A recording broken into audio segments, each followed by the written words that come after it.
नमस्कार. मी प्राध्यापक राधाकृष्ण मुठे, सहाय्यक प्राध्यापक मराठी विभाग, रयत शिक्षण संस्थेचं अण्णासाहेब आवटे महाविद्यालय मंचर. गेले 15 वर्ष मी मराठी विषयाचं अध्यापन या ठिकाणी करत आहे. आज आपल्यासमोर या व्हिडिओ लेक्चरच्या माध्यमातून मी जो पेपर या ठिकाणी विषय या ठिकाणी अनुषंगाने जो मांडणार आहे, तृतीय वर्ष कला मराठी विषय स्तर पेपर S3 विषय आहे साहित्य विचार. यातील पहिला जो घटक आहे साहित्याचा आस्वाद. आणि आस्वाद म्हणजे काय, तर साहित्याचा आस्वाद म्हणजे काय ही संकल्पना या ठिकाणी आपण स्पष्ट करून घेणार आहोत. रस किंवा चर्मणा याप्रमाणेच आस्वाद हा शब्दसुद्धा पाकशास्त्रातून मराठी साहित्यामध्ये हा आलेला आहे. परंतु रस किंवा चर्मणा हा शब्द जसा पाकशास्त्रातून मराठी साहित्यामध्ये पाकशास्त्रामध्ये आलेला आहे, प्रथम हा जो शब्द या ठिकाणी जो आहे आस्वाद हा शब्द जो आहे हा शब्द नाट्यशास्त्रामध्ये भरतमुनीने या ठिकाणी मांडलेला आहे. त्यांनी असं म्हटलेलं आहे, उदाहरणार्थ आस्वादयंती सुमनसा प्रेषका, अशा पद्धतीनं या शब्दाचा पहिल्यांदा प्रयोग हा मराठी साहित्य विचारामध्ये किंवा साहित्यशास्त्रामध्ये या ठिकाणी भरतमुनींनी केलेला आहे. हे सर्व करत असताना आपल्याला ही आस्वाद संकल्पना म्हणजे काय समजून घेत असताना एखाद्या वस्तूचा उपभोग घेणं म्हणजे आस्वाद नव्हे, तर आस्वाद म्हणजे नेमकेपणाने केलेलं रसग्रहण. उदाहरण द्यायचं झालं, कोणती साहित्य कलाकृती, मग ती ललित कलाकृती असेल, कथा असेल, कादंबरी असेल, नाटक असेल किंवा कविता असेल, आपण जेव्हा एखाद्या कलाकृतीचा आस्वाद घेतो त्यावेळेला नेमकेपणानं त्या कलाकृतीचं सौंदर्य स्थळ काय आहे, त्या कलाकृतीचं कथानक काय आहे किंवा आशयसूत्र काय आहे, लेखकाने काय विचार मांडलेला आहे हे समजून घेणं हे रसग्रहण प्रक्रियामध्ये या ठिकाणी मोडतं. आणि म्हणून आस्वाद प्रक्रिया म्हणजे काय ही संकल्पना बघत असताना आपण हे लक्षात घेतलं पाहिजे, कोणत्याही साहित्यकृतीचं डोळसपणे केलेलं वाचन हे आस्वादामध्ये मोडतं. उदाहरण द्यायचं झालं, व्यवहारामध्ये जसं पाकशास्त्रामध्ये खाणारा आणि खवय्या हे दोन घटक वेगळे आहेत, तसंच साहित्यशास्त्रामध्ये सुद्धा आपण जर या ठिकाणी बघितलं वाचक आणि रसिक हे दोन घटक वेगळे आहेत. म्हणजे काय, आपण बघत आहोत की एखादा खाणारा जसा खवय्या असतोच असं नाही, तसंच एखादा वाचक हा रसिक असेलच असं नाही. म्हणजेच रसिक आणि वाचक हे दोन्ही घटक वेगळे आहेत. जसा खाणारा आणि खवय्या हा वेगळा आहे, कारण खवय्या जेव्हा एखाद्या पदार्थाचा आस्वाद घेतो तेव्हा त्या पदार्थाची वैशिष्ट्य काय आहेत, गुणधर्म काय आहेत हे तो नेमकपणे सांगू शकतो. तसं रसिक सुद्धा, आस्वादक सुद्धा एखादी कलाकृतीचं मूल्यमापन केल्यानंतर, वाचल्यानंतर त्या कलाकृतीचे गुणधर्म काय आहेत, वैशिष्ट्य काय आहेत हे तो नेमकेपणाने सांगू शकतो. आणि म्हणून जसं आपण म्हटलं जातं, व्यवहारामध्ये दृष्टी असणं आणि डोळसपणा असणं जो फरक आहे तोच फरक रसिक आणि वाचक याच्यामध्ये आपल्याला बघायला मिळतो. या अनुषंगाने आपण जर विचार केला तर आपल्या लक्षात येईल की रसिक आणि आस्वादक किंवा वाचक याच्यामध्ये फरक काय आहे. तर एकंदरीत आपण जर बघितलं की आस्वाद घेणं म्हणजे काय, तर साहित्य वस्तूतील अथवा एखाद्या कलाकृतीतील नेमक्या मर्माची दखल घेणं होय. उदाहरण द्यायचं झालं, एखादी कोणतीही ललित कलाकृती आपण जर वाचन केलं, म्हणजे एखादी कथा असेल, कादंबरी असेल किंवा नाटक असेल, तर त्या कलाकृतीचं नेमकं सौंदर्य स्थळ काय आहे, त्या कलाकृतीचं कथानक काय आहे, त्या कलाकृतीचं आशयसूत्र नेमकं काय आहे, याची नेमकी दखल हा रसिक किंवा आस्वादक या ठिकाणी घेत असतो. आणि अशा पद्धतीनं ही आस्वाद प्रक्रिया जी आहे ती पुढे जात असते. आणि म्हणून एखाद्या साहित्य कलाकृतीचा आस्वाद घेत असताना, तिची सौंदर्य स्थळ शोधत असताना तिचा अंतरंग आणि बहिरंग हे दोन्ही शोधणं हे खऱ्या अर्थानं खरी रसिकाचं किंवा आस्वादकाचं काम आहे. आणि म्हणून आपण जर या ठिकाणी बघितलं की या दोन्ही प्रक्रिया ज्या आहेत, ह्या दोन्ही प्रक्रिया, ही दोन्ही कौशल्य या ठिकाणी जे आहेत ते आस्वाद प्रक्रियेमध्ये ही मोडत असतात. या संदर्भामध्ये आस्वाद प्रक्रिया संकल्पनामध्ये अनेक अभ्यासकांनी काही मतं मांडलेली आहेत. प्रथम अनेक बघणार आहोत, प्राध्यापक गोमा कुलकर्णी यांनी यांच्या रसग्रहण कला व स्वरूप या ग्रंथामध्ये असं म्हटलेलं आहे की कलाकृतीची मांडणीची पद्धती बघणं, रचनेचं कौशल्य पाहणं, तिची लयांग निहाळणं, त्यातील गुंतागुंत नजरेत घेणं आणि कलाकृतीचं विश्लेषण संश्लेषण करणं या क्रियेचा संदर्भ रसग्रहणाशी आहे असं प्राध्यापक गोम कुलकर्णींनी म्हटलेलं आहे. त्यांना काय सांगायचं आहे की जेव्हा एखादी कलाकृती आपण वाचक म्हणून किंवा रसिक म्हणून तिचा आस्वाद घेत असतो त्यावेळेला ती कलाकृती नेमकी कशी आहे, तिची वैशिष्ट्ये काय आहेत, तिची गुणधर्म या ठिकाणी काय आहेत, किंबहुना त्या कलाकृतीचं वाङ्मय मूल्य काय आहे या पद्धतीची ठळकपणाने जो मांडणी करा जो रसिक आहे किंवा आस्वादक आहे हे महत्त्वाचं काम हा रसग्रहणामध्ये होत असतं. एकूणच आपण जर या ठिकाणी बघितलं आस्वाद या प्रक्रियेमध्ये मग आपल्याला कोणाची भूमिका महत्त्वाची दिसते तर आस्वादक याची भूमिका या ठिकाणी महत्त्वाची दिसते.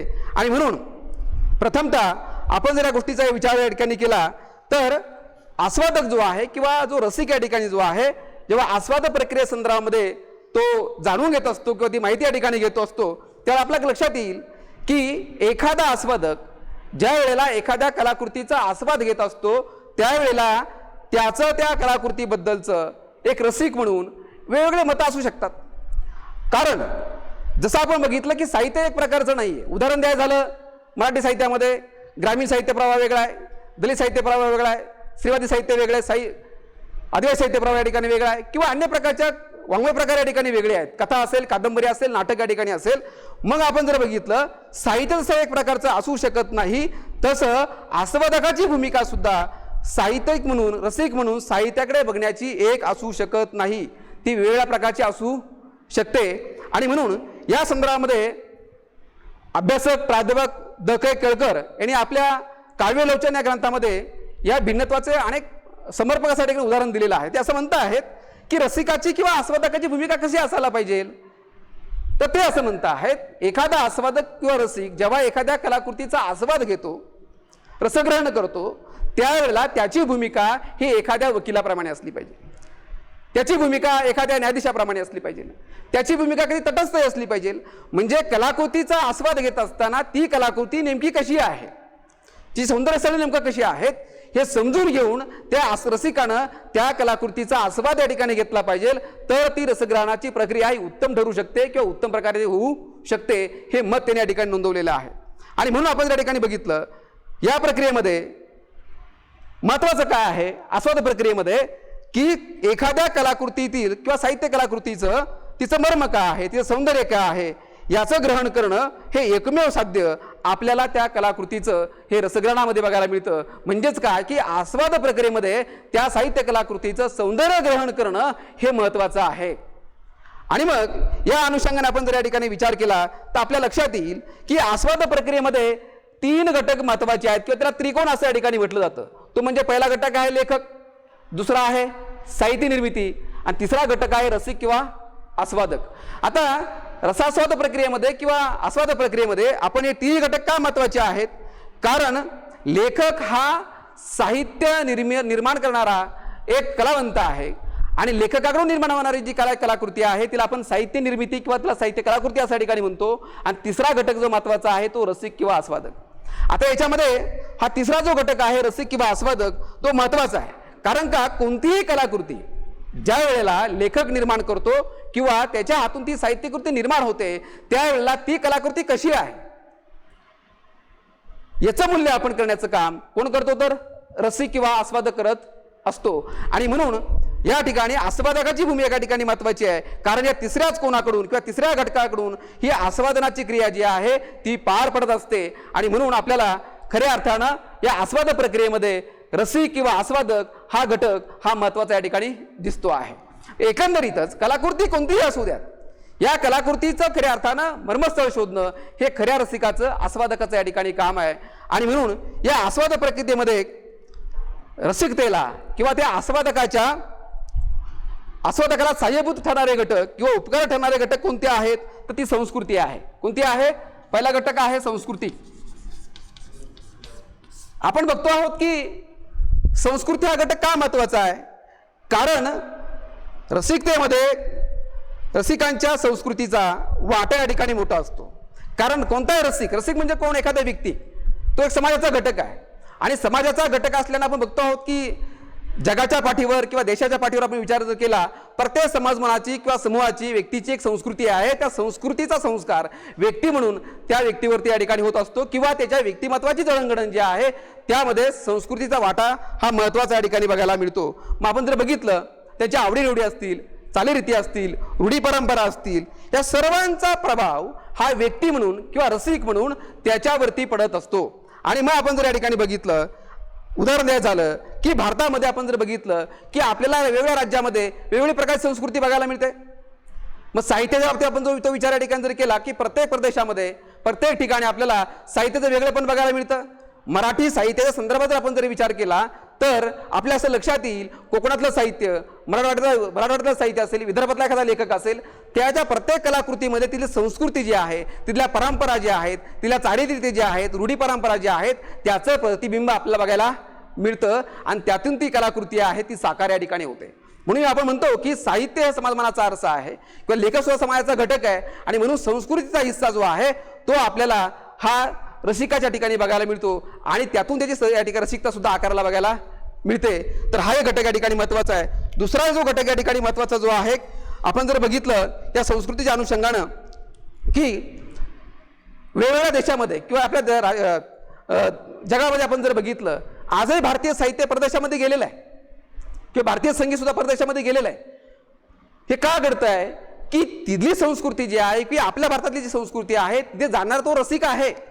म्हणजे उदाहरण द्यायचं झालं, गटेसारखा जर्मन रसिक हा सुद्धा कालिदासाच्या शाकुंतल्या संस्कृत भारतीय नाटकाचा हार्दिक स्वागत करतो किंवा आपण सुद्धा शेक्सपियरच्या नाटकांचं या ठिकाणी स्वागत करतो. याचा अर्थ काय की आपण तिथली संस्कृती जी आहे त्या संस्कृतीबद्दल आपल्याला जर ज्ञान असेल, माहिती या ठिकाणी असेल तर आपण सुद्धा या ठिकाणी ते साहित्य स्वीकारतो. आजही आपण जर बघितलं असं कितीतरी परभाषिक साहित्य असेल किंवा अनुवादित साहित्य असेल, ते साहित्य हा रसिक स्वीकारत असतो आणि त्याच्या माध्यमातून या ठिकाणी तो आस्वाद जो आहे त्या साहित्य कलाकृतीचं या ठिकाणी घेताना आपल्याला बघायला मिळतो आहे. उदाहरण द्यायचं झालं तर आपल्याला लक्षात येईल की रसिकाच्या जडणघडणीमध्ये, त्याच्या आवडीनिवडीमध्ये आपल्याला त्याच्या संस्कृतीचा वाटा फार मोलाचा बघायला मिळतो. बघा की एखादा ग्रामीण लेखक आहे आणि एखादा ग्रामीण रसिक आहे की ज्याचं जीवन ग्रामीण भागामध्ये गेलेलं आहे, तो काय करतो की एखादी ग्रामीण कलाकृतीला भावते. याचा अर्थ काय की तिथलं जनजीवन त्याने अनुभवलेलं आहे, त्या जीवनाशी जी नाळ जोडलेली आहे आणि अशा वेळेला जेव्हा एखादी ग्रामीण कलाकृती वाचतो त्यावेळेला त्यातलं जे चितरलं गेलेलं जीवन आहे ते जीवन त्याला आपलं वाटायला लागतं. याचं कारण का, त्या संस्कृतीशी त्या वाचक म्हणून, रसिक म्हणून त्याची कुठे नाळ जोडलेली बघायला मिळते. आणि म्हणून आस्वाद प्रक्रियेमध्ये सुद्धा आपण बघत आहोत की रसिकता घडल्यामध्ये संस्कृती हा घटक या ठिकाणी महत्त्वाचा आहे. दुसरा घटक महत्त्वाचा या ठिकाणी जो आहे तो संवेदन क्षमता. आता संवेदन क्षमता हा सुद्धा घटक आपल्याला रस प्रक्रियेमध्ये किंवा आस्वाद प्रक्रियेमध्ये हा महत्त्वाचा का दिसतो. आपण बघतो आहोत की हे सुद्धा वैयक्तिक सूत्र आहे. आपण जर बघितलं रसिकेची संवेदना कशी आहे याच्यावर त्याची अभिरुची किंवा एकंदरीत त्याची क्षमता जी आहे, याची तीव्रता, त्याची सूक्ष्मता आणि सूचकता आपल्या ठिकाणी बघायला मिळते. जर या सर्व गोष्टी एखाद्या रसिकाजवळ असतील तर त्याची एखादी साहित्य कलाकृती अनुभवण्याची किंवा समजून घेण्याची, आस्वादनाची जी या ठिकाणी पद्धती आहे ती उच्च श्रेणीची मानली जाते. आता बघा, आपण या ठिकाणी उदाहरण द्यायचं झालं, समजा या ठिकाणी नटरंग नावाची जी कादंबरी आहे आनंद यादवांची, आपण जर बघितलं एखादा वाचक जेव्हा ती कादंबरीचं या ठिकाणी वाचन करतो त्यावेळेला त्या कादंबरीचं कथानक जर त्या रसिकांना, आस्वादकांना बघितलं की एका तमाशा कलावंताची होणारी शोकांतिका आहे, त्याचबरोबर जे काही ग्रामीण भागावरती 80च्या 90च्या दशकामध्ये होणारे जे काही बदल आहेत, औद्योगिकरणामध्ये म्हणा, तर त्याचा परिणाम या ठिकाणी कसा होतो आहे. आणि या सर्व पार्श्वभूमीवरती जर वाचक जर संवेदनशील असेल तर त्या कलाकृतीशी तो अधिक एकरूप या ठिकाणी होतो, उत्तम तो रसास्वाद या ठिकाणी घेऊ शकतो. त्याला दुसरं आपल्या ठिकाणी बघता येईल किंवा दलित साहित्य असेल, आदिवासी साहित्य या ठिकाणी असेल, या संदर्भात सुद्धा या ठिकाणी जर रसिकाच्या ठिकाणी संवेदनशीलता उत्तम असेल तर तो अधिक उत्तम रीतीने त्या कलाकृतीचा आस्वाद या ठिकाणी घेऊ शकतो. म्हणून हा घटक या ठिकाणी महत्त्वाचा आहे. आणि म्हणून एखादी कलाकृती समजण्यासाठी नसून तर ती अनुभवण्यासाठी आहे असं या ठिकाणी म्हटलं जातं. म्हणजे काय तर असं म्हटलं जातं की समजणं आणि अनुभवणं किंवा त्याला आपण भोगणं असं म्हणूयात, जगणं प्रत्यक्ष त्याच्याशी या ठिकाणी एकरूप होणं हा घटक जो आहे तो संवेदन क्षमतेशी या ठिकाणी निगडीत आहे. म्हणून रसस्वाद प्रक्रियेमध्ये किंवा साहित्याच्या आस्वाद प्रक्रियेमध्ये आपण जर या ठिकाणी बघितलं की रसिकाच्या ठिकाणी संवेदन क्षमता जर असेल तर उत्तम प्रकारे ह्या ठिकाणी तो त्या कलाकृतीचा आस्वाद या ठिकाणी घेऊ शकतो. त्याचबरोबर आपण जर बघितलं की त्याच्या ठिकाणी उत्कट तीव्र स्वरूपाची अचूक किंवा सूक्ष्म स्वरूपाची जर त्याच्या ठिकाणी संवेदन क्षमता असेल तरी तो अनुभव जो आहे उत्कटपणे या ठिकाणी मांडू शकतो, त्याबद्दल तो बोलू शकतो. आणि ही जी संवेदन क्षमता आहे ही व्यक्तीच्या ठिकाणी जन्मजात असते. ती एखाद्या समाजाची अथवा जातीची किंवा कुटुंबाची मिरादारी नसते, तेव्हा ती व्यक्तिगत असूनही व्यक्तीला ती जन्मदात स्वरूपामध्ये मिळालेली असते. हे आपल्याला मान्य करावं लागतं. आणि म्हणून आस्वाद प्रक्रियेमध्ये रसिकाच्या ठिकाणी संवेदन क्षमता हा घटक आपल्याला महत्त्वाचा या ठिकाणी बघायला मिळतो आहे. तिसरा घटक या ठिकाणी जो महत्त्वाचा आहे तो म्हणजे कलाशास्त्राचं अध्ययन. हे सुद्धा रसिकतेला उपकारक ठरणारं सूत्र या ठिकाणी मानलं जातं.